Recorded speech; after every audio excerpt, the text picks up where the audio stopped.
Hello, നമസ്കാരം. വീണ്ടും കൊടപ്പനക്കുന്നിൽ കോഴി വാങ്ങാൻ വേണ്ടി ഞാൻ വരികയാണ്. അതായത് ഇന്ന് അവധിയാണ്, ഭീമാപള്ളി ഉറൂസ് ആയതുകൊണ്ട് ഇന്ന് തിരുവനന്തപുരം ജില്ലയ്ക്ക് അവധിയാണ്. അപ്പം ഇന്ന് ഓഫീസിൽ പോകണ്ട, രാവിലെ ക്യാൻറ്റീനിൽ ചെന്ന് കുറച്ച് സാധനങ്ങൾ എടുത്തു. അത് കഴിഞ്ഞിട്ട് വേറെ ഒന്ന് രണ്ട് സ്ഥലത്ത് പോയി. എന്നിട്ട് ഞാൻ വീണ്ടും കൊടപ്പനക്കുന്നിൽ കോഴി ഫാമിലോട്ട് പോവുകയാണ്. കോഴി വാങ്ങാൻ വേണ്ടി പോവുകയാണ്. ഞാൻ അവിടെ ചെന്നിട്ട് കോഴി നിങ്ങൾക്ക് കാണിച്ചു തരാം. ഓക്കെ, ഞങ്ങളിങ്ങനെ കോഴി വാങ്ങാൻ വേണ്ടി വരികയാണ്. ഇവിടെ ഇതാണ് കോഴിപ്പം, സർക്കാരിൻ്റെതാണ് കേട്ടോ. തൂക്കുന്നുണ്ടോ? ഇപ്പോൾ പിടക്കോഴിയുടെ സീസൺ കഴിഞ്ഞു, ചാവക്കോഴി മാത്രമേ ഇവിടെ ഉള്ളൂ. അതുകൊണ്ട് ചാവക്കോഴിയാണ് ഇപ്പോൾ വാങ്ങാൻ പോകുന്നത്. ഇനി നമ്മളിതിനെ വാങ്ങിച്ച് കട്ട് ചെയ്യണം. ഓക്കെ, വീണ്ടും ഇതാ തൂക്കാൻ പോവുകയാണ്. ഓരോ കോഴികൾ 6 കിലോ 5 കിലോ ഇതാണ് വലിപ്പം. ഇപ്പോൾ ഇവിടെ ചാവക്കോഴി മാത്രമേ ഉള്ളൂ.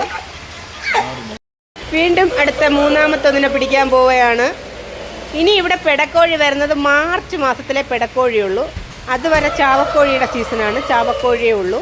ഇതാ കണ്ട പിടിച്ചുകൊണ്ട് വരുന്നതുണ്ടോ. അങ്ങനെ 3 കോഴിയെ ഞാൻ അതിസാഹസികമായി തൂക്കി വാങ്ങിച്ച് ഇടുകയാണ്. നമുക്ക് നോക്കാം ആര് കട്ട് ചെയ്ത് തരുമെന്ന്. ഞാൻ ഇവിടെ നിന്ന് വഴയിലോട്ട് വരുമ്പോൾ വഴയിലെ ജംഗ്ഷനിൽ നിന്ന് ഇടത്തോട്ട് തിരിഞ്ഞ് കയറും. നെടുമങ്ങാട് വരുമ്പോൾ വലത്തോട്ടും, പെരൂർക്കുട വരുമ്പോൾ ഇടത്തോട്ടുമാണ്.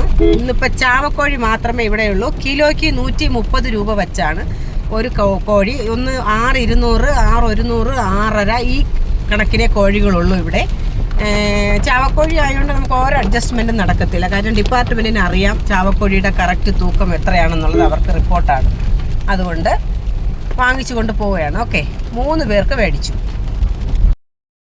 ഇനി അതിസാഹസ്യമായി കോഴിയെ കട്ട് ചെയ്യുന്ന രംഗമാണ്. നമ്മൾ അവിടെ നിന്ന് മേടിച്ച് ചുള്ളിമാനൂർ വരെ വന്നു.